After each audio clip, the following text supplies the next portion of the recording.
Welcome back to Rewind of the Living Dead. I'm Damon Martin.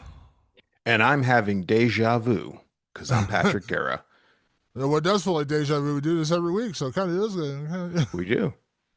Tonight, Patrick, we are going to be reviewing the 2017, which, by the way, I rewatched this film a couple nights ago for the podcast.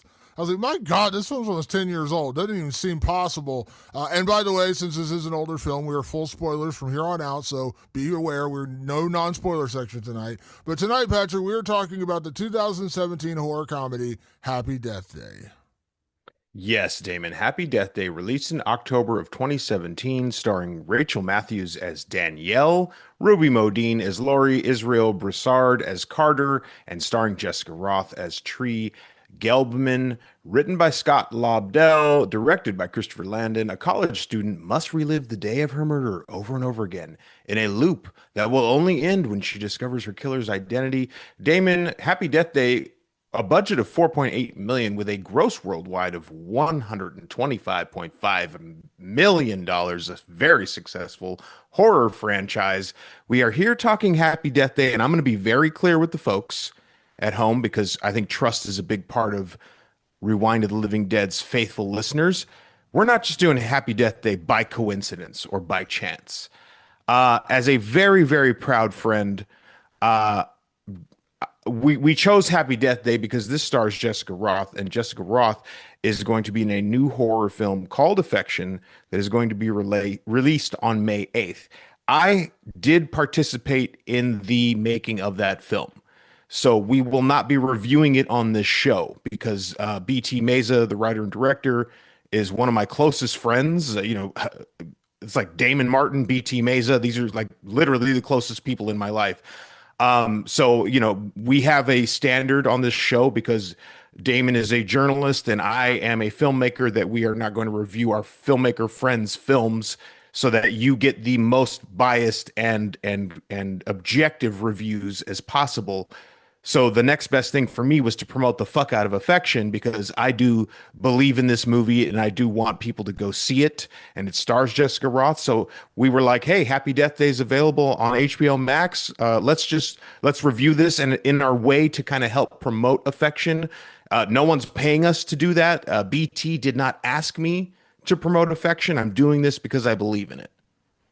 100%. And I'm very happy to feel like how high up I feel on the Patrick Guerra friendship meter. I appreciate that.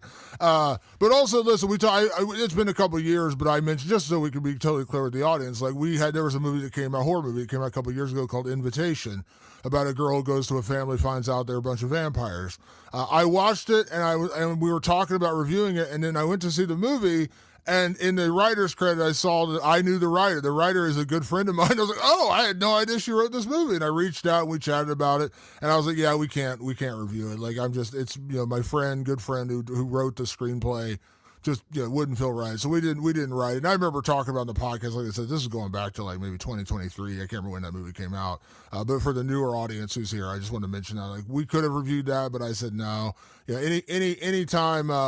anytime there's like that personal connection, like my friend also wrote Hellfest, which is a great movie, by the way. I love Hellfest. Like, that's one I was like, oh yeah, she wrote that too. But I just, like, it's not that we couldn't be honest about it, but there is just, no matter how you like it, there's going to be bias there. You know what I mean? Like, there is. And you're also like, you also don't want to, feel like either A, you're going to be overly positive, or B, like taking a shit on your friend's work. So let's just, we'll just leave it at that. So, but it was good timing because we were looking for something to review this week and there wasn't really a true horror film coming out. Mother Mary comes out. The week we're reviewing this podcast, that's more of a thriller suspense thing, and then Over Your Dead Body is, I've heard, way more comedy than horror. It's not really horror; it's just like a thriller, comedy movie. And I'm just like, let's just do something else. And being honest, Happy Death Day is a very beloved film. Like, it's a very, like, when that movie came out, and I remember it came out in 2017. I know I didn't see it in the theater. I don't remember if I saw it in 2018 or 2019 when I started kind of getting back into horror as we were gearing up to do this podcast. And someone had said, you got to watch Happy Death Day. It's so much fun, so original. And I was like, all right. And they're like, do you like Groundhog Day? I was like, I love Groundhog Day. One of Bill Murray's best films. Like, watch it. You're going to enjoy it. So I did. Got to be honest, Patrick, I had so much fun with this movie. They didn't overcomplicate it. We'll get into all the ins and outs of the film, but that was my relationship with seeing Happy Death Day. Now, you're much like me. You're not a big horror comedy guy unless it's done extremely well, like Zombieland, or we always mention, Shaun of the Dead. What is your relationship with Happy Death? Do you remember when you first saw this movie? I'm kind of in the same camp as you, where I did not see it in the theater, or at least I'm 99.9% sure I didn't see it in the theater, but I know I saw it very close afterwards. And like I said, I've said in the past, my wife watches as much, if not more, horror than me because she has more time to watch horror movies than me. So she might like just sit down after work and watch something. So I know that her and I have sat down and watched this before, and I remember the general beats of the movie, but I feel like the first time I watched it, I wasn't invested in it because this time around, when I watched it, I really soaked it in for what it was. And now I really understand why it's a beloved franchise. I get it now, really having to examine it for this podcast because it's really well done. When you get into time loop, time manipulation in any movie, it doesn't have to be horror, it doesn't matter. When you start to manipulate time, you open yourself up to a lot of logical scrutiny. Even if you don't intend to, it just happens. We all love the Terminator, but boy, if you start picking at how it works, you go, wait a minute. So he's hers. Like it can be tricky. Weirdly enough, another movie I think of, it was Totally Killer, right? That was another time. Yes. Mm-hmm. That was another time horror time movie.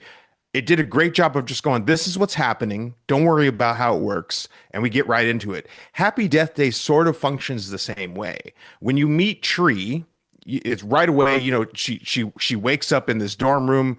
She doesn't really remember last night. She's with this guy. She's like, oh, great. She starts doing a walk of shame. And right away, Damon, even in that opening walk where she's walking out of his dorm, there were notes of Groundhog Day, which everybody at this point knows Groundhog Day in the film lexicon, the idea that you are going to relive the same day over and over again. And as she's walking through the campus, all these little things are happening that she's noticing. It's very much like Bill Murray walking out of his hotel room, or when he was in this little small town to cover Groundhog Day. I was like, oh, they're not even trying to play around. They're like, yeah, we're doing the Groundhog Day thing. And do you understand that we're going to do that? Cool, because that's what we're going to do. They establish her life throughout that day. They establish that Tree maybe doesn't make the best choices ever. She's kind of a flippant woman, a young woman in college who's kind of flying by the seat of her pants, and it creates a lot of chaos in her life. But then that trip happens, that the babyface killer appears, and then you realize very quickly you are in on a time loop. And I also love, Damon, that they don't waste time with her really denying that. Once the second loop happens, she's like, "Oh fuck, I'm in the shit here." There's no denying it. Now we go into like investigation mode, and I like that. I like that they didn't waste any time with it. They didn't try to make it too logical. They just went, we're going to get into it and give you the fun and games, because to me this movie is almost all fun and games. I really love that about it. I mentioned the comparison to Groundhog Day, and I mean, really, this is Groundhog Day as a horror film, really, is all it is. And I'm not saying that as like a bad thing. I'm saying it's a good thing, because when you watch Groundhog Day, and Bill Murray's character, this weatherman from Pittsburgh, is going to report in Punxsutawney about the Groundhog Day, which if you've never been or heard of it, it's absolutely a real thing. I lived in Pittsburgh for several years. Oh my God, did they really celebrate Groundhog Day in Punxsutawney, Pennsylvania? But he goes up there and he wakes up, and he has very much what Tree's experience is. He wakes up the next day and he's like, this is weird. I'm reliving this all over again, but he's still kind of in denial. Like, this can't be real. And then happens again. And like it goes on forever. And like at one point, not to ruin Groundhog Day for people who haven't seen the movie, it's like 30 some odd years old, but like he just kind of concedes like, oh yeah. And so he starts like reliving the same day, but doing differently. He robs a bank, and then now he's rich and he's driving around in a car and blah, blah, blah, and all this kind of stuff. Like it's just such a fun movie, and they don't overcomplicate it with the stupid mechanism of how did this happen? It's just happening. We don't need to know why.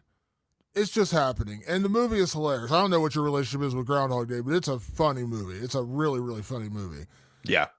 Happy Death Day is just like, let's take that DNA and insert it into a horror movie where the same character is reliving the day over and over again, except she gets killed at the end of the day and she has to solve her own murder. It's that is like taking the Groundhog Day concept and adding a new and fun and better wrinkle, because we kind of learned through Groundhog Day it's just because Bill Murray's character is just a shit person and he's supposed to evolve and change, and that's what Yeah. finally gets him out of the time loop.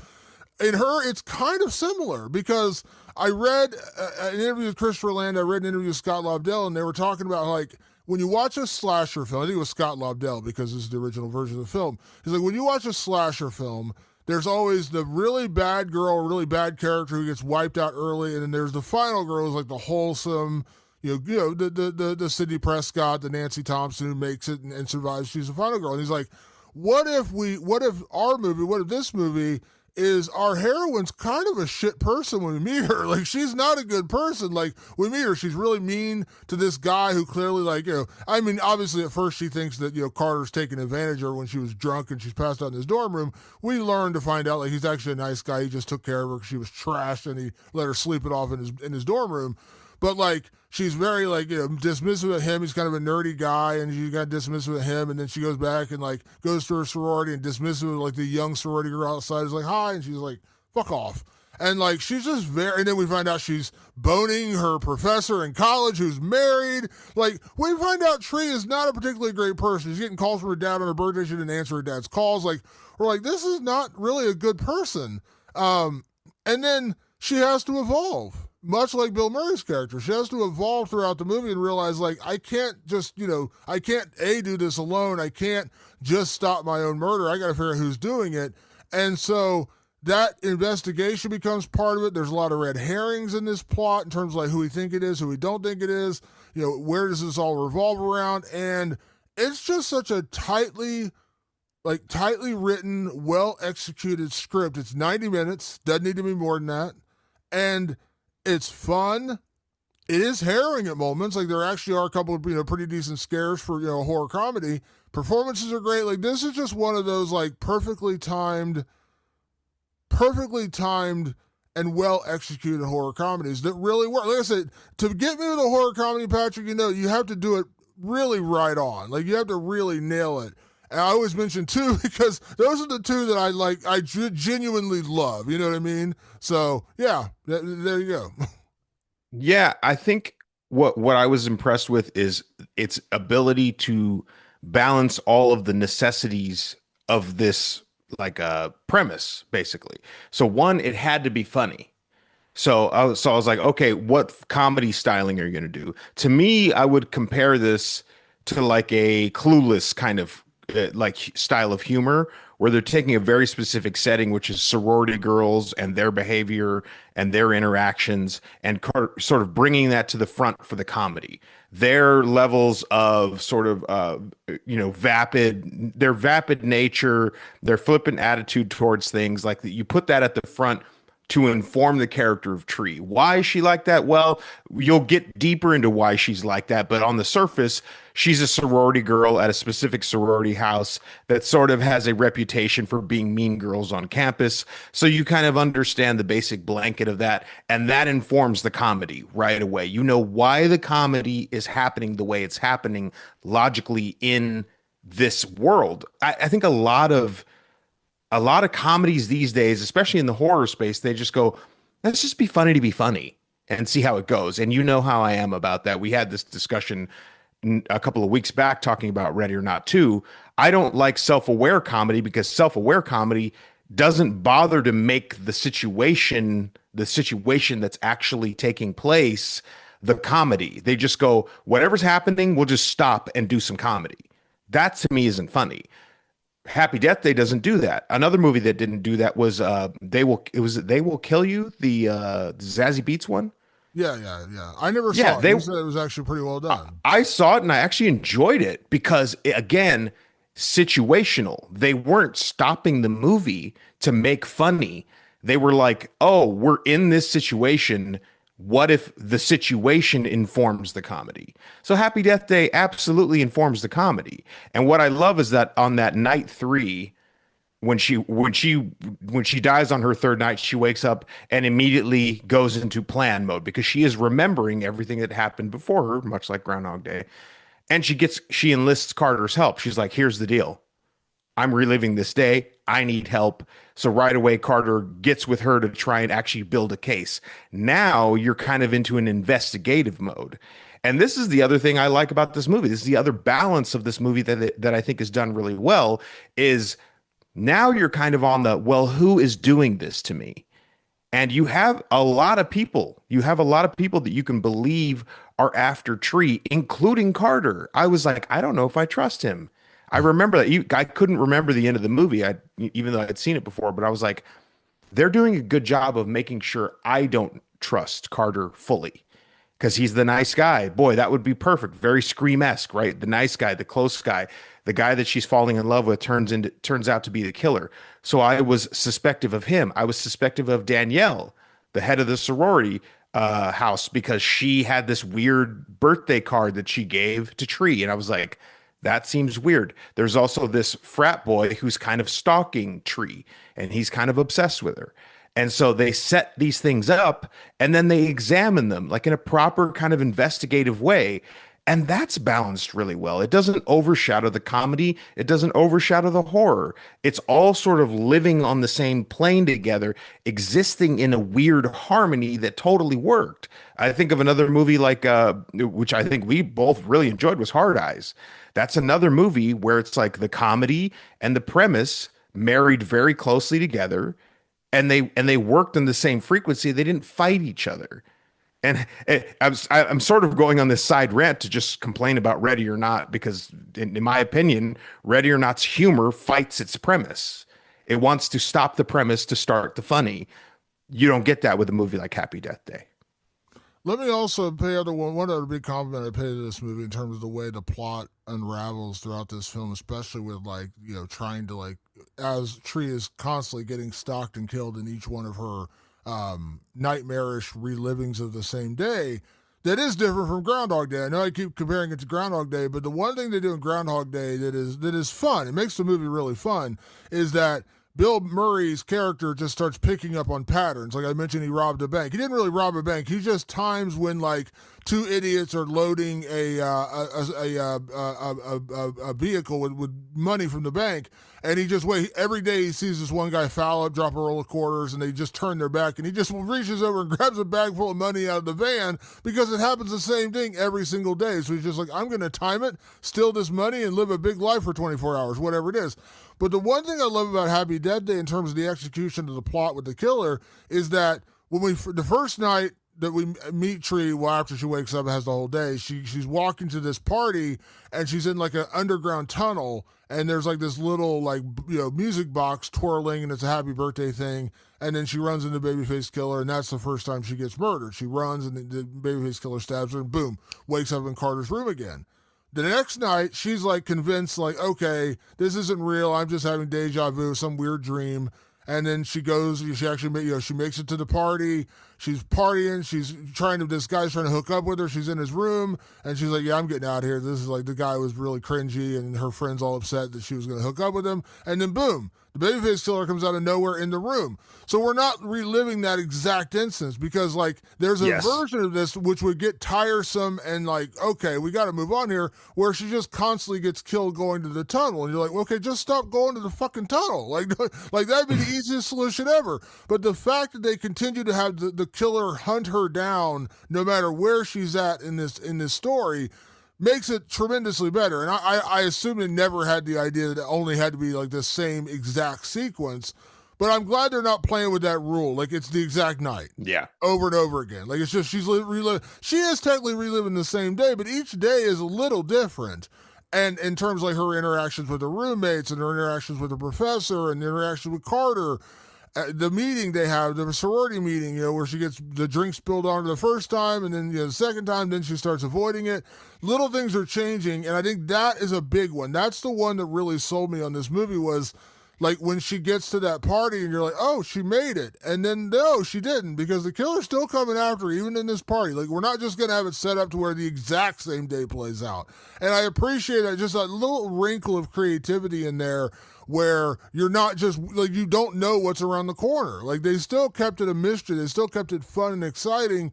And just because you knew she died or you knew she's going to be killed, it happens in different ways. She gets killed by a knife. She gets killed by getting run over. She gets killed in a multitude of different ways, and it's never just the same place. So I appreciated that level of creativity, because in a weird way, you're starting a new horror movie over with each sequence. And, this time she runs into the babyface killer at the sorority house, or the frat house. This time she runs into him at the hospital, whatever the case may be. So each time is fresh and new, and you can't just be like, oh, the killer's around that corner. Don't go around that corner because she knows what's going to happen. No, they're not giving you that. And I appreciated that they didn't copy that part of it, where she just has to like not avoid, just avoid the tunnel, or just avoid this place or that place. The killer's out there. The killer wants to kill Tree, whether she's at the tunnel, the fraternity house, the hospital. They are going to find her. And I love that little wrinkle, because I think otherwise this movie would have gotten monotonous and kind of like, at that point it becomes illogical and nonsensical, because you're like, if it's just the tunnel, don't go to the fucking tunnel. Like, don't show up at the tunnel where you're going to get murdered. That would get frustrating. And I guarantee you there's probably a version of this movie where someone's like, no, you got to relive the exact same day. Every day's a little different. And once Tree figures that out, she kind of has fun. Well, I would say she has fun with it, knowing she's going to get killed, but like, she just kind of embraces it and says, okay, let's lean into the ridiculousness of this situation, and so we can eventually stop my own murder. One last thing I want to mention, a little wrinkle that I loved about this. At some point after she's murdered, I can't remember, it's like the fourth, fifth, whatever number of time it is, she goes and she ends up in the hospital, and they do x-rays, and her doctor boyfriend guy comes in and says, you should be dead. Like, the injuries you suffered here, like, it looks like she has stab wounds in her lungs, and she's like, you should be dead. And Tree figures out, oh, this isn't perpetual. This isn't forever. Like, I'm going to eventually die and run out of my cat with 9 lives, is literally the comparison she makes. I also appreciate that, because the time loop thing is great, and they actually said, with Groundhog Day, like, originally they're like, he got stuck there for like 200 years or some ridiculous number, where he basically goes mad, and which is, kind of a cool idea, and they never really played that out in the movie, but they mentioned, like, in the script it says he relives this thing for like 10 years or 20 years, some ridiculous number. In this movie, they say Tree's got a finite amount of times to get killed before she's actually dead. And so when she figures that out in the hospital, she's like, uh-oh, like, I'm not going to make it if I just keep getting murdered. So I got to figure this out now, not later. Because she, at one point, she's like, I have umpteen chances. Damon, we just talked about this with Lee Cronin's The Mummy. One of my biggest complaints with that movie, and I guess I'm one of the, I don't know, 50% or so that didn't like it. Lee Cronin's The Mummy creates no sense of escalation.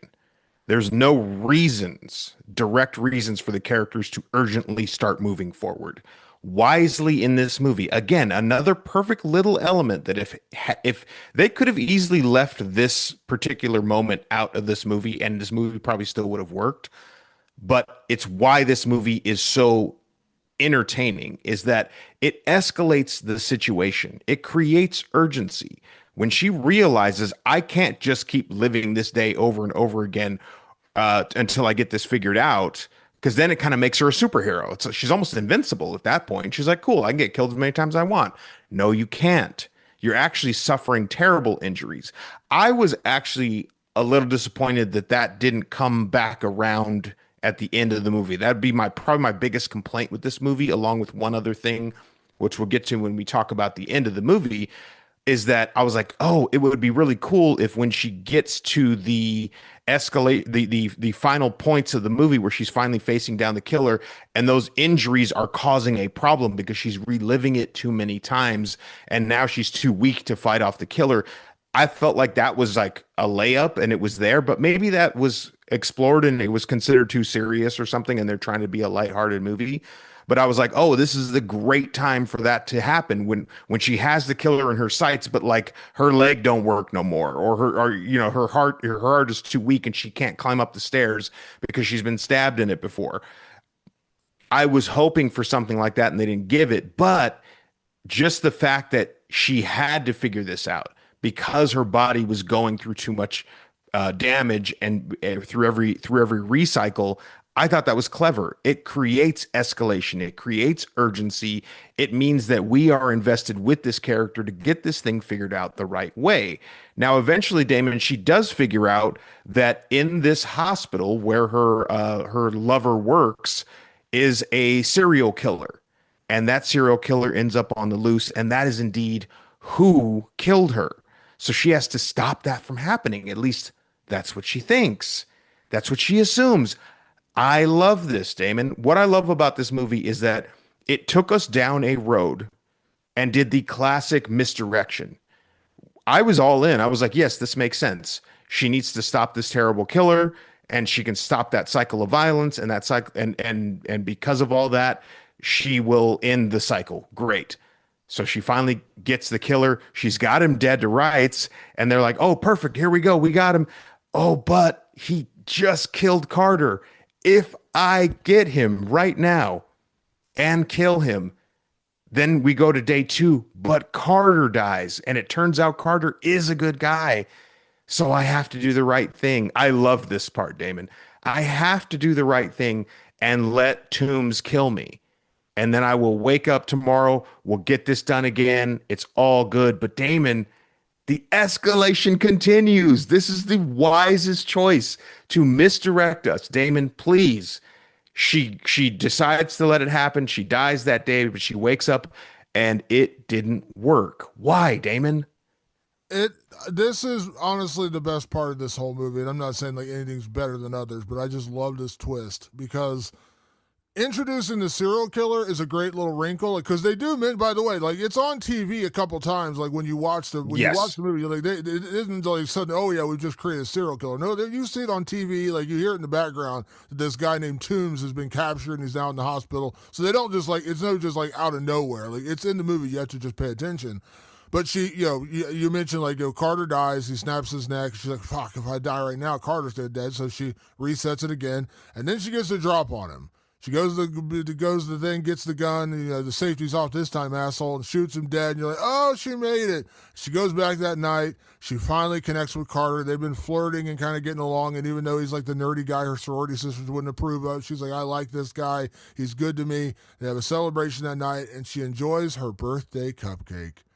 Because all movie long, her roommate Lori keeps handing her this cupcake, like, here's your birthday cupcake. No, she doesn't tell anyone about her birthday. It's a very dark day for her because it's the same day her mother died. And, her and her mother shared a birthday. Her mother's dead. So she just doesn't like to celebrate her birthday now. And so no one knows about it, but her roommate knows about it. More people are learning about it. She's like, oh, all right, fine. And so the first time we see the cupcake, she chucks it in the trash. Second time, she just leaves it on the counter. Blah, blah, blah. It keeps going on going. She eats the cupcake with Carter. They celebrate. Who knows what else goes on that night? Not going to speculate for a PG-13 movie. And then the next morning, wakes up and she's right back in the same cycle. What went wrong? I killed Toombs. I made it. I lived. And then she realizes the cupcake was poisoned. And she goes back to her room and she runs into Lori. And she realizes that Lori has poisoned her cupcake. She never ate it until that first time when she was with Carter. This is the first time throughout the entire cycle of the movie she had ever actually tasted that cupcake. And that's when it's revealed that Lori, her roommate, was actually the killer the entire time because she was also boning that. By the way, this guy's got to be like has to be hung like a horse because this dude's a dork. Like the doctor is such an idiot. I'm like, why are we all attracted to him? Like he must be like he must be got some really things some deep meat going on down there or something. Deep meat. But Lori's like I was boning him too, and he prefers you, and I want you gone because of course he's a professor. He's got a wife and two mistresses, so why not? And that's when we finally revealed that Lori was trying to get her to eat and when she didn't eat the cupcake, that's what unleashed her to then go out dressed as the babyface killer to continuously kill Tree in every version of her nightmarish relearning it or reliving of this day. Great twist, great execution, and it also gives you a reason to go back and rewatch the movie because you're like, the cupcake seemed like such a coincidental thing. It's a cupcake. Yeah. Like, what? And then she's like, and Tree says in the movie, I never ate the cupcake until this last cycle, and that's what helps her figure it out. But in that moment, you're like, oh shit, now I got to go rewatch the movie to make sure she didn't actually eat that cupcake, which she doesn't. They didn't foul that up. I'm sure there's other movies out there where they would, but you're like, oh, she never did. Like, little wrinkle like that makes all the difference in the world. And then her and Lori get into an epic battle before she chucks her out the window and finally saves her own life. But it's such a great misdirection, red herring, and the actual execution who the killer was. I loved it. I loved everything about that ending part right there. I just love that we thought we had it all figured out and then we didn't. It was a great oh God, I don't know why I can't think of the word right now. False victory. Excuse me. That should be very obvious, but it was a false victory. We thought with Killing Tombs we had it locked down. Guess what? We didn't. And they don't need to belabor it. It doesn't need to become an additional 30 minutes to the movie. It's just like, oh shit, this is what I wasn't seeing the whole time. This was my my blind spot the whole time. And that makes sense because as characters, Tree always sort of dismissed Laurie anyway. So she was like, well, she's in the back of my mind. I don't even think about her. Meanwhile, in the background over there, Laurie's obsessing over Tree. She truly is like focused on her in a way that is maniacal and insane. And I didn't love the motivation. Like the ultimate motivation is I was boning him too. And I'm like, oh, okay. That's not my favorite thing, but it's on brand. It's on brand for the humor. It's on brand for the situation. It actually makes sense to the story that we've been put forth. Here's my only gripe with this movie, Damon, and you mentioned it briefly, which is that you do learn that Tree and her mother share the same birthday. And you learn that her mother's been dead for quite some years. I don't know if they explicitly mention how long, but her mom's been dead for a little while. It makes sense that she's just like, I don't really want to celebrate my birthday because it makes me think of my mom, and I get upset about that. Throughout the movie, there are these tinges of supernatural that they hint at, which is like the lights flickering. Turns out, and they make a joke of this, like, oh, that's our tax dollars at work. They just have a shitty power grid wherever they are. And that's actually how Tree gets the jump on Tombs, is she remembers to time the lights. She times the lights exactly with her watch. The lights will go out exactly at this time. Boom, they do. And that's how she's able to get the jump on him and kill him. I was kind of hoping that what was really going on was this day was reset because somewhere in the supernatural realm, her mom was helping her out. Her mom was like, you don't deserve to die. You deserve to live on and maybe not always live in the pain and guilt of me being dead while you're still here on your birth date. So I'm gonna from the farther reaches of some other dimension, I'm gonna help you and assist you through this thing. That's what I thought was coming along the line, but it never did. It never came out. It turned out that was entirely coincidental. And so I was just like, it's kind of weird that this time loop just happened. I was like, I get that we don't want to like fully explain how everything works, but it would have been nice to know that that was the deep down motivation because it was sitting right there. I was like, oh shit, it's right there. Mom's death and how it weighs over her. I don't know. How do you feel about that? Because I felt like that would have made a lot of sense for this. So I like the idea, but and I know we're going to talk about this a little later in one of the categories, but they did make a sequel to this movie, Happy Death Day to You. And I know you have not Yes. seen it.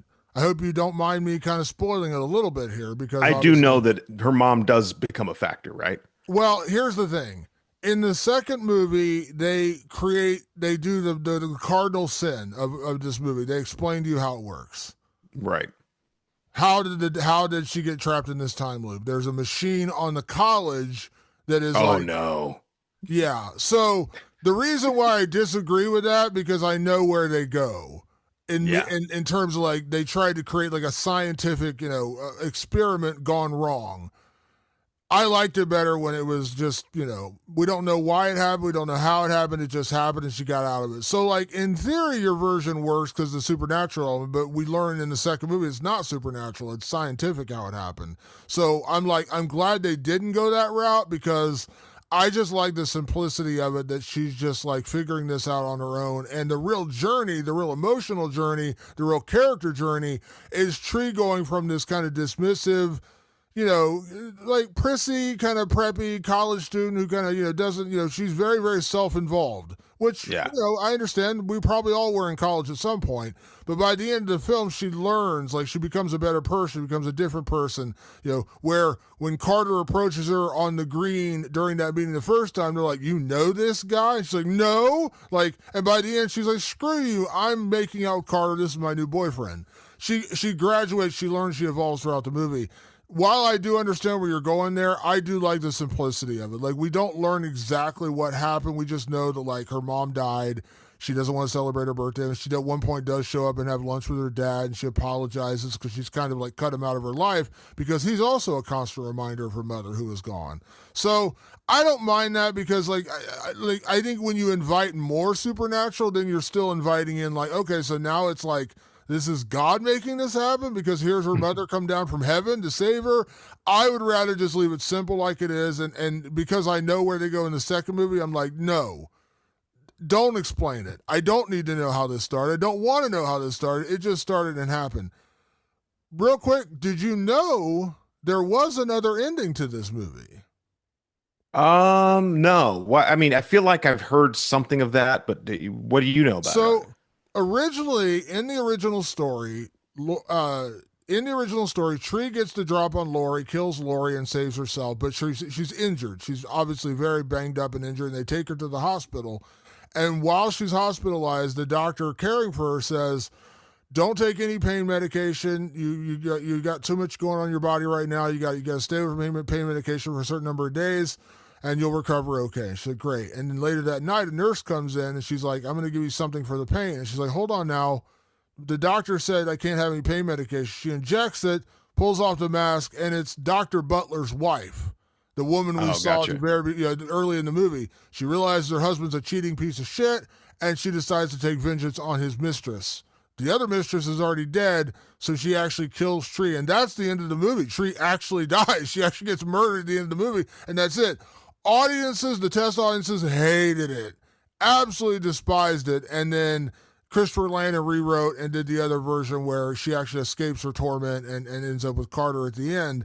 And there was in the original rough drafts, it was Lori and Dr. Butler were the killers. It was like a Scream situation where both her boyfriend and the other mistress were trying to kill Lori, which that to me sounds a little more convoluted because it doesn't really make sense. Didn't like that.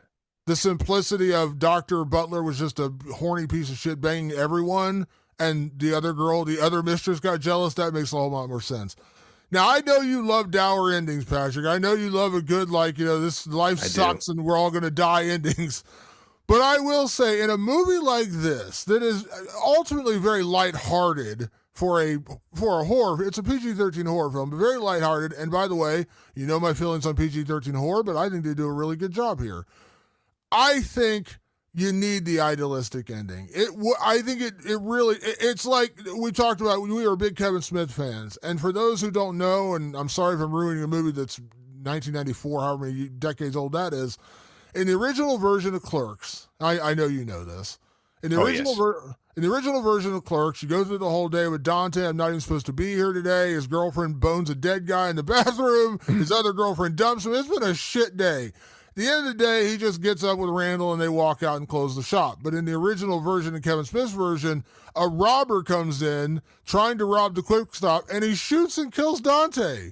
And literally that's how the movie ends. He shoots him, boom, dead, credits roll. And the guys who produced this, who picked up the script and were trying to get into Sundance told Kevin, dude, people are going to hate this. It's a comedy, just a pure, yes, there are life lessons to be taught in that movie, but it's a comedy. You kill Dante at the end, it just ruins the vibe you just created for an hour and a half. And he agreed. He's like, yeah, you're right. And then he ended up killing Dante in another movie. That's a whole other story. But I get it for this one. As much as I love a good dour, dark ending, and I think that that twist would have been interesting, but you're like, I just spent an hour and a half with this poor girl reliving the same day over and over again. She gets killed 19 times, whatever time it is. For her to die and then actually get murdered at the end, I'm like, come on, why do we just do this for an hour and a half? So as much as I love a good dour ending, it felt like that Clerks thing to me, where it's like that would have just ruined the vibe of the whole film if you're like you've been rooting for her because at the beginning she's a real shit person. You're like, I don't really like this character. By the end, you absolutely do like Tree. She's transformed. She's evolved. And then for her to just get murdered at the end and that's how it ends, that would have been very dissatisfying. You can't do that. You really can't. And this is coming from the guy who loves dour endings. But Damon, let's be honest, I cover my bases. When I write something dour, it's dour from start to finish. You feel the shit from the beginning. This is a feel good, fun movie. You're laughing, you're having fun, and you're rooting for her to grow and change, and she does, and she actually achieves what she's after. You give them that ending. You give them the change is good. I've made a good change. There's hope for tomorrow. You don't give them the Patrick ending because she didn't make the Patrick movie. It's a totally different kind of movie tonally. You got to give them that. But Damon, I do want to put you on the spot.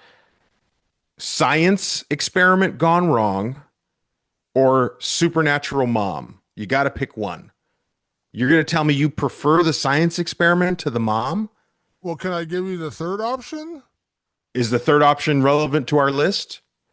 Third option relevant to our list. Yes, because I've already said it. Just don't explain it. I'd rather have that. Yeah, like, sure. Don't explain it. I mean, honestly, don't explain it. I just felt like it was teed up in this movie. Like mom was teed up in this movie, and it would have made sense to wrap her in. Knowing what I know about the sequel and how disappointing that sequel was, and I'll be honest, I watched Happy Death Day to You one time. I watched it once after I watched it, like maybe like a whatever, like whenever it came out. I was like, yeah, they should have not done a sequel. They should just left it be what it was. But knowing where it goes, you're probably right. I probably lean towards the mom story just because I really didn't like how they did try to over-explain it in the sequel. But my real answer is just don't do it. I don't need an answer. Sure. I don't need you to tell me why they're doing this. And I do think like when you start going too far down the supernatural road, you're really opening a lot more doors. Like her mom came back, and it's just like, but why? Like if she came back from heaven supposedly or whatever it is, like why I wouldn't even put heaven. It's just like corporeal. Like woo. It's just woo. Yeah. That's how I would see it. I definitely wouldn't explain it that way. Yeah, like I don't know if I need the Force Ghost version of her mom to show up, but like you give me that. If you're giving me Force Ghost, if you're giving me the alternative, knowing what the sequel is, I'd probably prefer the mom. But my real answer is don't explain it. Just let it play out. Yeah. And if it starts again, and we're gonna have a category for this later, but just starts again, you just start it again some other way. Like why the fuck do I want?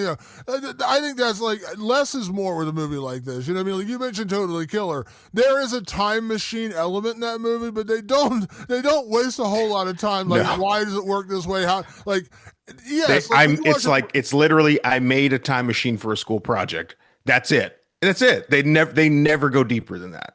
Yeah, and like.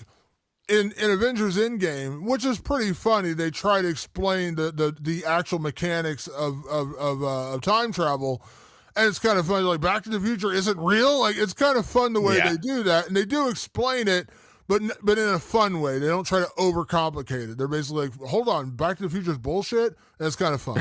But when you start over, like I've watched because I'm a big fan of like Neil deGrasse Tyson and like actual physicists, and they talk about like.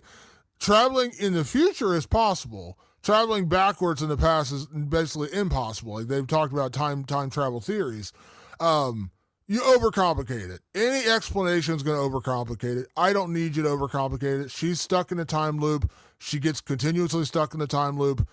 I don't need more than that. Unless you're trying to make a movie about making a time loop. Like you're actually like the entire purpose of the movie is like this is a technology or this is some like black hole that's open, a wormhole that's open in the earth, whatever bullshit you come up with. If that's the point of the movie, then you've made like Project Hail Mary, where you're like literally trying to explain the science to us. That's not this movie. That's not Groundhog Day. I don't need to know. Damon, it's funny that you brought up Kevin Smith there because some more self promotion if we must.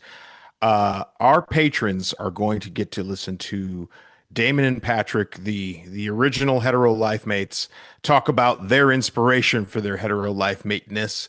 Jay and Silent Bob Strike Back will be our film core review for the patrons, patreon.com/rewind of the living dead. They voted on that. It was up against the drama, it was up against Mother Mary, and it was up against like one other movie. I can't remember what. It was a classic or something like that. Our patrons voted, and we are getting into the View Askew universe on our Patreon. And if you want to join us, you go to patreon.com/rewind of living dead. It's just $5 a month. It helps you boys out. It helps us pay the bills around here, because putting on this podcast for near 6 years is not free. It costs us money. I still haven't paid off the microphone that I speak into. That's for sure. So that really helps us out. You can join us there. And if I have to mention just one more time, the whole reason we're doing Happy Death Day is because Affection is coming to theaters May 8th. Please check it out. If it's playing in your city, go check it out. You're supporting your boy Patrick, because I did help out on this movie. You'll probably see me in the special thanks credits. I believe in this movie. I believe in BT Mesa, and I want people to go see it. And Jessica Roth does a great job in that movie, as she did here in Happy Death Day. Totally different style of movie, totally tonally different.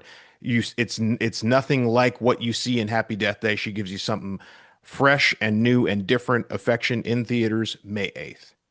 Definitely go check it out. And obviously, check out our Patreon, patreon.com/rewind of the living dead. I'm a huge Kevin Smith fan. You are a huge Kevin Smith fan. It's going to be a lot of fun to talk about that one with Jay and Silent Bob Strike Back. And yes, Affection is in theaters May 8th. Check it out. Always support indie horror. It's such a huge thing. You know, they're never going to get Project Hail Mary numbers. They're just not. It doesn't happen unless you randomly get like a Blair Witch Project or Paranormal Activities out of nowhere kind of thing. But otherwise, if they're going to put it in theaters, they want that kind of support. Go out and support a movie like that, because that's how we're going to continue to get these kind of movies in theaters. So Affection, May 8th, check it out. Patrick, let's get into some categories. Let's kick things off as we do each and every week on this show and talk about best performance. This is ultimately kind of a small movie. I mean, there are 5 or 6, main, quote unquote, main characters, but really it boils down to just a few people. So who gets your best performance for Happy Death Day?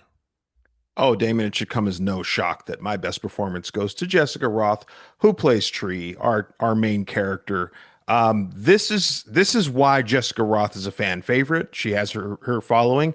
She has an incredible range. I mean, when you meet her, she's not nice. You wouldn't like her. She's classic mean girl, but she grows throughout the process. And on top of all of that, Damon, she's funny. That's hard to do. To do all that, to show the range as an actor, to show all the different things that you can be, and be funny on top of that, that's something that's worth something. And I really would like to see Jessica Roth in more stuff. I know she's in stuff here and there all the time, but it's never. I don't think she has the appreciation of some of the other actors that are in her same kind of sphere. She really has the range to do it all. I think the performances in this movie, top to bottom, are great. I mentioned Ruby Modine, who you and I kind of self-discovered watching the new Silent Night, Deadly Night. And she was great in it. And I was like, where do I know her from? I was like, oh, she's in Happy Death Day. Completely forgot. And she was in Shameless. She's been in a lot of other stuff too. But at that time, I didn't remember it. And rewatching this movie, I think she's great. But the reality is, the answer is Jessica Roth. And I agree with you. Let me kind of double back on what you said. And by the way, she's working. She's in a great new film called Affection, coming out on May 8th. But when I watched this movie, I'd never heard of Jessica Roth before, and I was like, oh my God, she plays this role so perfectly. She's funny. She's got the drama beats down. She covers the horror stuff really, really well. And I was like, man, she's going to become a huge star after this movie. I was like, she's great. And she's constantly worked. She's constantly been out there. But I honestly thought she was going to be like Neve Campbell, or she was going to be like the next big horror girl. Again, she's had a great career. She's continuously working, still working to this day. But at that time, I was like, man, she's going to blow up. Now, Happy Death Day did do really, really well at the box office for a $4 million budget to make over $100 million. That's pretty ridiculous.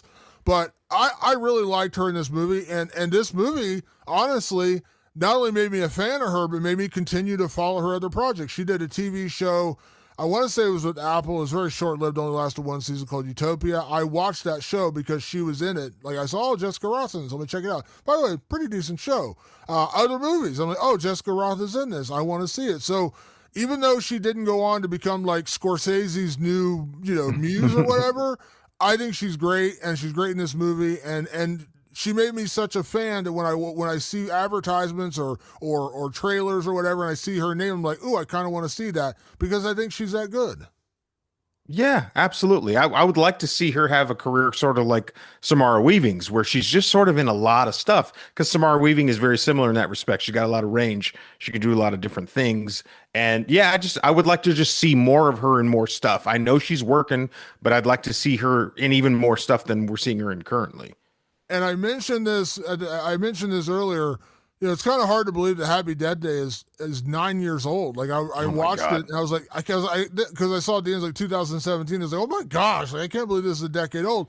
I looked it up. By the way, this is not a knock on Jessica Ross. She looks incredible. By the way, I just saw her at Horror Hound recently when I went to that festival down there. I had no idea. She's 38 now. She looks Yeah. incredible for 38. Incredible. But I Yeah, was I like, saw her at but I, Screamfest where we premiered Affection, and I was like, "There's a star!" Like she's like radiates the difference with her is so big. But when I did the math, I was like, I appreciate that Christopher Landon embraced the 90210 of it all, and they put a 29-year-old woman in a in a college student role. I was like, this is amazing because like we always joke about that, like Luke Perry was like 45 playing a teenager in 90210. I was because I mean she looks young, but I'm saying she looks incredible now. But I had to stop myself. Like she's 38. I was like, my God, I wish I looked that good at 38. But I was like, that means she was 29 when they made Yeah, when they made Happy Death Day. I was like, way to go, man. I appreciate that you're just like, fuck it. She looks good. She can pass as a college student. We don't need to mess around with it. no, it worked out. It worked so good. Yeah, but that's classic Hollywood for you. Like nobody's playing their age. Yeah. Next category, Patrick, let's talk about MVP. There are a lot of candidates here because remember, this film went through a lot of changes before we got the movie we got and ended up being pretty good. So, Patrick, who gets your MVP for Happy Death Day? My MVP goes to Israel Broussard, who played Carter. I think this movie needed that person to play off of. He's playing kind of a straight man. He's playing a good guy. There's obviously a little bit of a romance going on there.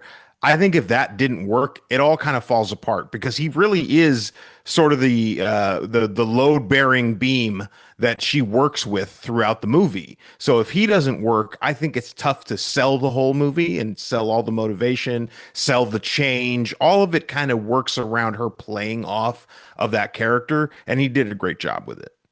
Yeah, he does a great job, and I like the twist that he's not the evil boyfriend or the evil guy stalking her or anything. Like he's just a good dude, and he forms such a good relationship with Tree throughout the movie that when he actually does die, she can't stop the killer. Well, she would have been wrong anyways, but she thought that she was stopping his murder, so she has to die anyways because she doesn't want him to die. So they kind of build that bond throughout the movie, and it does kind of happen seamlessly, even though every day she remembers, but he doesn't. So I do like that character was there.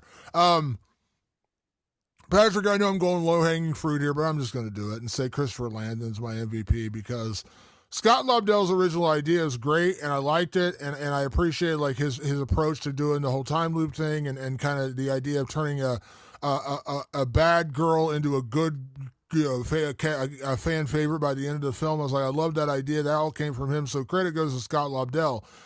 But Christopher Landon, I didn't realize, like, I mean, I've watched a lot of his movies, but I was like, my God, he has written a lot of good stuff. Let me go down just a couple. I'm not going to name everything, but I'm going to name a few things he's done. I was like, holy crap, I completely forgot about that. He wrote Disturbia, which we talked about just recently. The movie with Shia LaBeouf.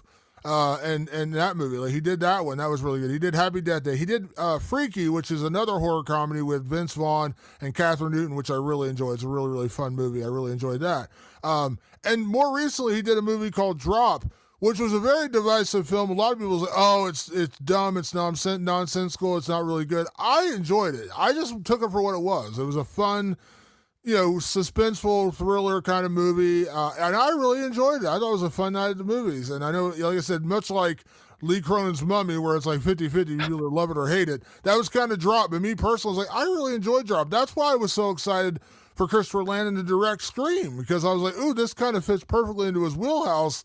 He kind of does the slasher thing, but also injects a little comedy in the right places, and it really works. And they said, no, we're not going to do that. We're going to fire everybody, give it back to the original creator Kevin Williamson, and then he's going to put out a movie that just absolutely fucking sucked. Neither here nor there. Uh, yeah, like Christopher Landon's great, man, and like I said, credit to Scott Lobdell for writing the original idea, but script doctoring is a real thing in Hollywood, and I think Christopher Landon ultimately just made this a better movie. Where I really see it, because when you rifle those things off, I'm like, oh, maybe I don't like Christopher Landon. Uh, no, but for this movie, I think what was important was balance, and we broke that down. It's got to be funny. It's got to be mysterious. It's got to be thrilling at times. It's got to have horror elements at times. It's got to have heart. It's got to have characters that you don't trust. It's got to have a whodunit element. All of that's in there, and it's balanced really, really well. Would I have liked the ending to be played out a little bit differently? Sure, but it wasn't like a big complaint. It didn't stop me from enjoying the movie because overall, the experience was well crafted.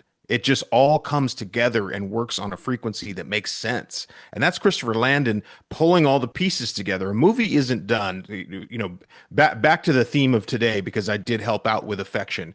I helped out from the first draft all the way to the last edit. The movie continues to change, and the director's job is to go in there and look at the script and make changes to it. Make changes on the day, make changes when your actor changes, make changes when you thought this ending was going to work, but audiences absolutely hate it. When you're on set and the location doesn't provide things you need to do, you make changes for that. Christopher Landon, through that entire process, came together and made something that feels wholly complete. Yeah, 100%, 100%. So like I said, a really, really enjoyable movie and fun movie, and like I said, a great work from everybody involved. Next category, Patrick. Let's talk about funniest moment, because this is a horror comedy, and there are some legit funny moments in this movie, which strikes a good balance. There are great harrowing moments, there's great drama moments, and there's great comedy, which is kind of the key for any horror comedy, which you talked about movies that stop doing a movie and then just try to be funny. This movie doesn't do that. So, Patrick, what is your favorite, funniest moment of Happy Death Day? Uh, Deep into the movie, she realizes that the consequences of learning how to get through this means she can kind of do whatever she wants, and she actually has a little bit of freedom. That's actually important to the character growth because, again, she starts as a sorority girl who's rather kind of uptight and very vapid and doesn't want the world to see the real her. But as she gets more comfortable with Carter, she's like, you know what? Like, we're gonna go on this little date to the diner, and I'm just gonna fucking let the biggest fart rip. I'm just gonna let it out. I would normally never fart in front of a guy I'm trying to impress, but what does it matter? Because the day's gonna reset because we're gonna figure this out tomorrow, and he won't even remember. So I can just fucking rip one right here in this diner. Damon, I may be 45 years old, but I am a sucker for fecal humor, for just juvenile bullshit type humor, ripping a big old fart in a diner. You have me right there. As Kevin Smith likes to say, dick and fart jokes are your stock and trade. Absolutely Absolutely. nothing wrong with that. I actually kind of have two. One is real brief, but I want to mention my actual favorite one. One of the moments that like really made me laugh was when Tree figures out she's in this time loop, so she tries to start like upsetting the apple cart. So like she walks through the commons in her walk of shame. She does it naked one time. She Yeah. starts calling out, like helping guy. Like, the one guy falls and she catches him with a pillow. But my favorite one is when she's trying to figure out who killed her. She runs into the guy who we initially meet at the beginning of the movie, who's like, "Hey, why haven't you called me and texted me back? Like I thought we had a great time." She's like, "Dude, when a girl doesn't text you back, it means she's not interested. Move on." So she's like investigating everyone as a potential murderer, and she goes to his dorm room and finds out he's wanking it to gay porn, and it's really funny. She's like, "Oh," and so when she runs into him the next time, she's like, "Dude, love is love. Be who you are. Stop trying to pretend that you're a straight guy. Go find your man." And it's really funny, like the shocked Yeah. look on his face. It's hilarious. But my actual favorite funny moment is the end of the movie. Tree beats Lori, kicks her out the door, kicks her out the window, saves the day, hooks up with Carter. They actually hook up this time. She goes back to his dorm room. And then he plays that birthday song. She wakes up and she's like, "What the fuck? What the actual fuck?" He's like, "Oh, hey, you're awake." And she's like, "I'm still stuck in the time loop." And he's like, No, I was just fucking with you." That is 1000% something I would do. When he's like, Yeah. "I'm just joking." That to me was like the ultimate comedy because he's like, No, I'm just joking. That is 1000% something I would do. Oh yeah. I remember watching that too, going, I would do that to my wife, and then she would throw everything in the room at me possible. Like that is not funny, but like it was to me. Yeah, that like 1,000%, I would do that, and yeah, I'd be the only one laughing, but I think it was hilarious. Yeah. I like that little wrinkle. Patrick, next category, best death. Now we do see several characters die, but nobody more than Tree. What is your best death in Happy Death Day? My best death does come from Tree, and I'm a sucker for match cuts. As a director, I love match cuts and a good match cut. And in this instance, Tree at one of the times was trying to dodge the killer, and the killer has a baseball bat, swings it, decks her right in the face, and then the match cut to her falling asleep onto the pillow, symbolizing that the day is going to start over again. I was like, hell yeah. Just it was just a sick ass moment in a movie that's kind of, more playful and kind of upbeat. And this was just one of those it was kind of a doom and gloom moment done through that match cut. So I was just a sucker for the entire execution of that kill. I enjoyed that one as well. I think honestly my favorite kill, my favorite death moment in this movie is the second one when she goes to the frat party and she thinks she's gonna hook up with the guy and she's like, yeah, this guy's kind of a cringy dork and I'm not hooking up with him. You can have him, Danielle. And then the babyface killer shows up and attacks her anyways and ends up stabbing her with a broken bong, which is kind of funny. But Yeah. the reason I love that death scene, not so much about the bong, is because it did reset that standard of like, oh, we're not just reliving the exact same day. She's not just getting killed in the tunnel. Like I said earlier, you just don't go to the tunnel. They didn't do that. And so I like that, like, she avoided that. She got to the party. She acted a little weird because, like, she didn't know what's going on. It was a surprise party. She punches the guy. Fun stuff. And you're like, okay, well, what's going on? And then when the babyface killer still shows up and goes after her, and then he stabs her with, they stab Lori, who I guess is who it is. Lori stabs her with the broken bong pipe. I just like that they set the precedent in the second kill that, hey, you're not going to solve this by just not going to that tunnel. So that set a precedent for me. And then from then on out, it's just fun of like all the different ways the tree's going to die. It's not just, I walk to the tunnel, stab me with the knife and movie over. It's the frat party. It's the hospital, wherever she's at. So I like that second kill really set the stage for the entire movie. Yeah, it really does. Again, this movie continues to escalate through every kill, through every new wrinkle. It builds to something. I think that's a big thing you can take away from this if you're trying to learn how to be a good storyteller. Every little thing in this movie builds on something else. Something happens. Oh, now it creates a new wrinkle of problems, a new complication, new obstacles. This is how it's done. 100%. Next category, Patrick, can we survive this horror film? So obviously, I don't know where we're going to inject ourselves in this movie. I probably feel I'd be Carter because I was always a dork. Oh, you're a tree, Damon. You're a sorority girl, Damon.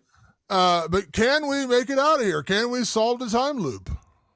I think we can because of our deep knowledge of film in general. We understand time loop films, and we would be the first to be like, I'm in a time loop. Okay, got it. So what I need to do is immediately start figuring out. Like it wouldn't even take day 2 to figure it out. When you wake up and the exact same thing happens again, you're like, I'm in Groundhog Day. It's happening. Got it. Then you immediately start going into action. So I think it would take us less time. We'd probably still die a couple times, but we understand immediately the premise because of our deep knowledge as film nerds.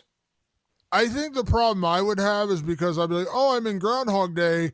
I'm gonna fuck around now. Like I die at the end, but man, I'm gonna fuck around. I'm gonna fuck around here. So like, it would take until the moment when Tree figures out her injuries are actually mounting and she's not gonna make it out of here alive. That's when I'd have to start taking this seriously. Like, oh shit, I guess I better solve this, or I really am gonna die. Because until then, I'd be timing how to rob a bank. I'd be trying to like, I'm gonna drive around I'm gonna steal a Mercedes. I'm gonna do all the crazy shit you would never do ever, but you're like, it's all going to reset in 24 hours anyway, so why not fuck around? But yeah, I think eventually I'd figure it out, although the long list of people who want to kill me might be a little longer. But yeah, I think eventually I'd get there, but it wouldn't be as quickly as you're imagining, because my first instinct would be like putting on the fucking full cowboy outfit, robbing a bank, going to movies. Like I'd be like, I can just fuck around now. I'm gonna make it through the day anyhow. It definitely depends on the day I have to repeat. Like if there's Yeah. a lot of new movies out that day, I go, well, I'll get through these movies and then I'll start figuring this out. But if it's like Monday and there ain't shit to do, like how do I get out of this Monday as quick as I can? Yeah, no, I agree on that one. Patrick, next category is set up specifically for me because Christopher Landon, and I know they've talked about it, they are very much in tune with making a Happy Death Day 3. It hasn't happened yet, but I know Christopher Landon talked about it just recently. Like they have an idea, they want to do it. I think Jessica Roth has said she's in to do it. So they want to do a third one. Now, I mentioned you have not seen the second one. I have. I really didn't enjoy the second one. It kind of ruined the pleasure and joy of the first one because they tried to over explain it by saying it was a weird science experiment gone wrong. It just didn't work for me. So how do we get back into a third one? Well, I mean, I don't know that because I don't think they're going to just totally retcon the idea that like there was a scientific version, a scientific explanation for the second one. I would say the best way back in would be just start it again, new cycle, but this time maybe it's Carter who's reliving the same day over and over again. It's a different day, not the same day they've done through the first Sure. two movies. And this time it's Tree who has to help him survive, or some version of that. And they're like, "Hold on, we destroyed the machine, we made it. What the fuck?" And you realize that had nothing to do with it. You're just in a weird temporal loop somewhere. And again, we don't need to explain it. I really hope they don't. I don't need to fucking know they walk through a wormhole. Whatever. Just relive it, but just put it in a different person. Maybe it's this time. Maybe it's Lori. You know, like Lori was the killer. She's somehow back alive. I don't know how.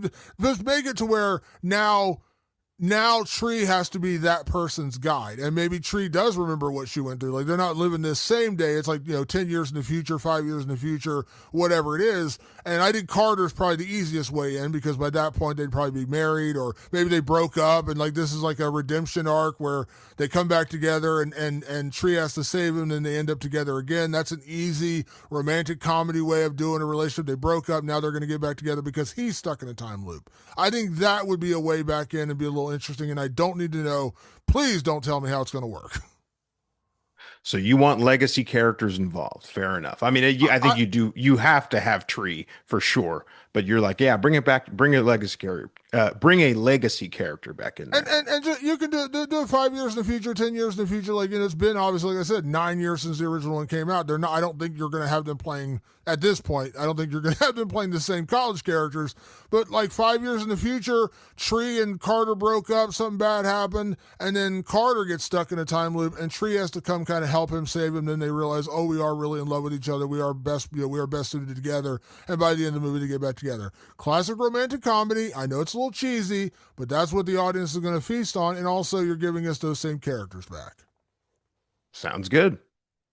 Patrick, last category. Is it a horror comedy? I think this might be the easiest answer we've had in a while. But Yeah. is it a horror comedy, Patrick? Oh, Damon, I was like, I'm not even going to bother with is it scary? That's not the intent of Happy Death Day. It is to thrill. There's some definite horror elements in there because you've got a slasher coming after you. You've got some deaths. They're not particularly gory because it's PG-13, but it's 100% a horror comedy. It's what you're looking for in a horror comedy, just not wrapped up in the same old thing. Like it's like, oh, okay, what if we did a horror comedy inside a time loop? And they do it and they achieve it and it's funny and it's fun. There are genuine moments in this movie. God, I love when she runs up on that guy who's masturbating to porn. It's so funny. Like it's a funny moment. Like in those moments, you're just in the comedy of it all. I love that. I think this is definitely a horror comedy because it ticks all the boxes very well. It's a horror comedy, 100%. But the other word I like to use for this movie is fun. It is a fun Yes. movie. Doesn't take itself too seriously. It's got great comedy. It actually does, for a PG-13 movie, does give you some pretty decent harrowing moments, great chase scenes, excellent acting, great direction, fun. I love a good fun movie like this, and I don't need it to be more than what it is. That's why I said I did need it explained, which, not to keep harping on that, but I don't need it explained. She's stuck in a time loop. She's got to solve her own murder. That's a really fun concept, and they just do it in such a brilliant way. And also, they don't drag it out to be like 2 hours long or something stupid like that. It's a fun movie. And when I think of my favorite horror comedies, like Shaun of the Dead has a little bit more depth. Like there's actually like some real heart in that movie, but like it's a fun movie. Zombieland, fun movie. I'm not going to go on the list of every horror. I mean, Freaky, which is another Christopher Landon movie. It's Yeah. a fun movie. I don't need it to be more than that. Sometimes I just want it to be fun. This is fun. End of story. Yeah, it is fun. If you haven't seen it, I mean, at this point, we spoiled the whole movie for you, but it's still worth checking out. It's just one of those fun movies you can just put on. And it holds up, by the way. Like I said, I've seen this a couple of times, but it's probably been like 5 years, and I watched it there, and I was like, oh yeah, this is still fun. Still a blast watching this movie. So, Yeah, definitely. well, Patrick, that is our episode for this week. Want to say a big thank you to everyone that tunes in. Make sure May 8th, check out Affection in theaters. Support Jessica Roth and support our boy Patrick and his friend BT Meza, who made the film. Obviously, we appreciate everyone tuning into the podcast. Check us out on all your favorite podcast platforms, Apple Podcasts, Spotify, and of course over on rewindofTheLivingDead.com. You can also find us on YouTube. Once again, just search Rewind of the Living Dead and find us over there. And our Patreon, patreon.com/Rewind of the Living Dead. You're going to get this episode much earlier than our actual release date. And we're also going to be doing our Film Court podcast, which we mentioned earlier is Jay and Silent Bob Strike Back. Going to be a lot of fun with that one, and some stoner comedy. So you get access to that as our Patreon. Nowhere else. We did not put that podcast on regular Spotify or anywhere else. So check that out as well. You got questions, you got comments, you got movies you'd like us to review. Hit us up anytime on email, rotlivingdead@gmail.com. That is rotlivingdead@gmail.com. And you can also find us on social media, Twitter/X, Facebook, Instagram. Once again, just search Rewind of the Living Dead and you'll find us over there. Or you can also find us on our own personal social media channels. I am at Damon Martin, and you are? At Director Patrick. And a big thank you, as always, for everyone that tunes in the show. We appreciate it. We'll be back next week with another edition of Rewind of the Living Dead. Thanks for tuning in. We will see you then. Peace.